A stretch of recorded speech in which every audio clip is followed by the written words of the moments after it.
나눔가 여러분, 6월부터 역대기 묵상이 시작되었습니다. 역대상 1장에서 9장까지의 말씀은 인류의 조상 아담에서부터 시작하여서 포로 귀환 때까지의 족보를 보여줍니다. 성경의 족보는 단순히 혈통의 개성을 넘어서 역사 속의 여러 인물과 사건, 그리고 그 안에 담긴 신학적인 의미를 함축합니다. 대체로 수직형 족보와 수평적 족보가 함께 나타나는데요. 수직형 족보는 한 대에 한 명씩 연결한 족보로서 한 가계의 현원적 연속성을 보여줍니다. 그러나 이 안에는 이스라엘과 인류를 향한 하나님의 계획과 구원 역사가 계속됨을 나타내고 있죠.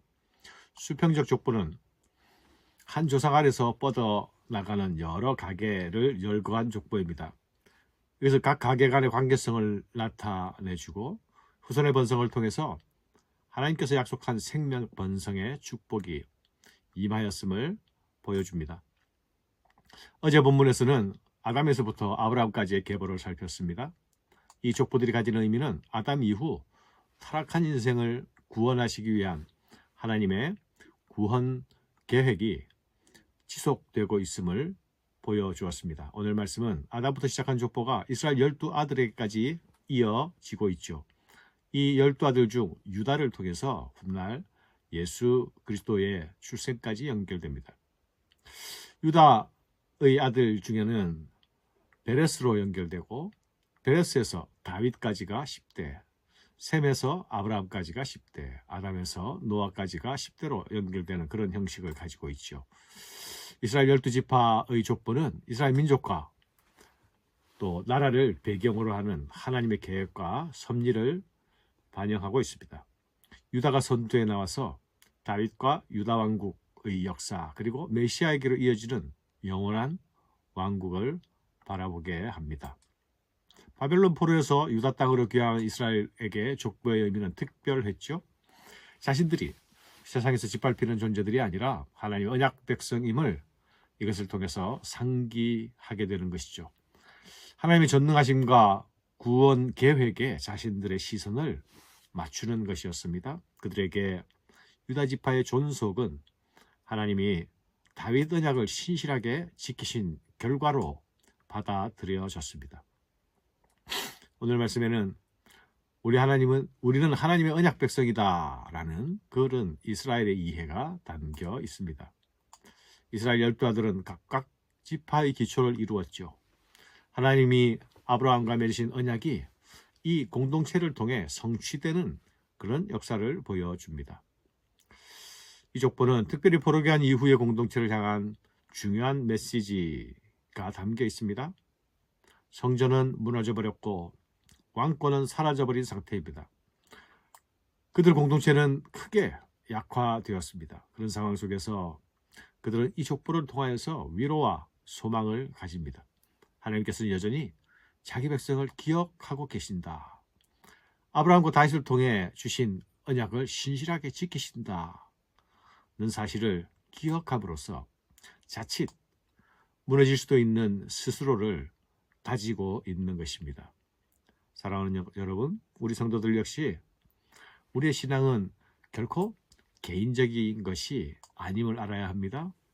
하나님 나라의 역사의 흐름 안에 우리들이 있는 것입니다. 이 시대의 교회와 공동체 속에서 하나님께서 이루어 가시는 그 경륜 가운데 우리가 있음을 기억해야 합니다.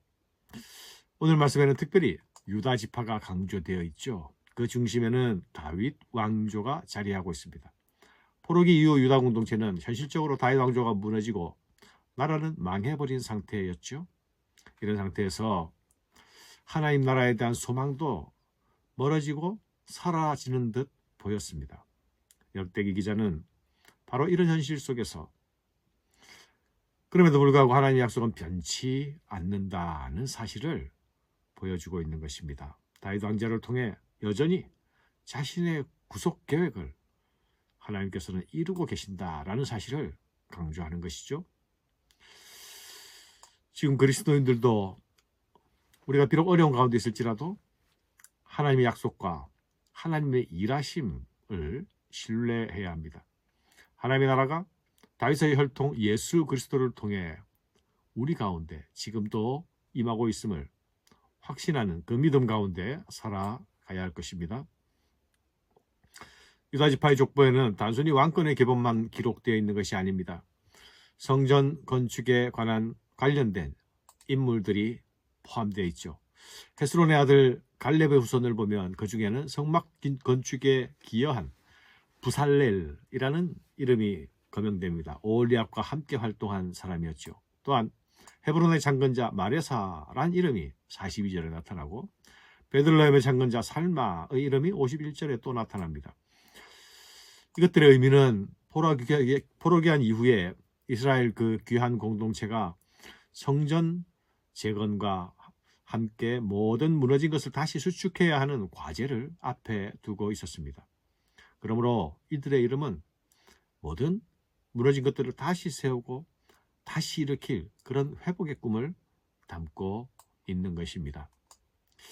사랑하는 여러분, 이스라엘에게 성전은 단순한 건물이 아니었죠.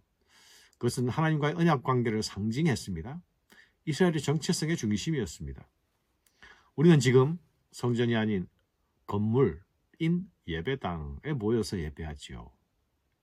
그렇다고 성전이 사라진 것은 아닙니다. 예수 그리스도가 여전히 우리의 성전이 되지 않습니까?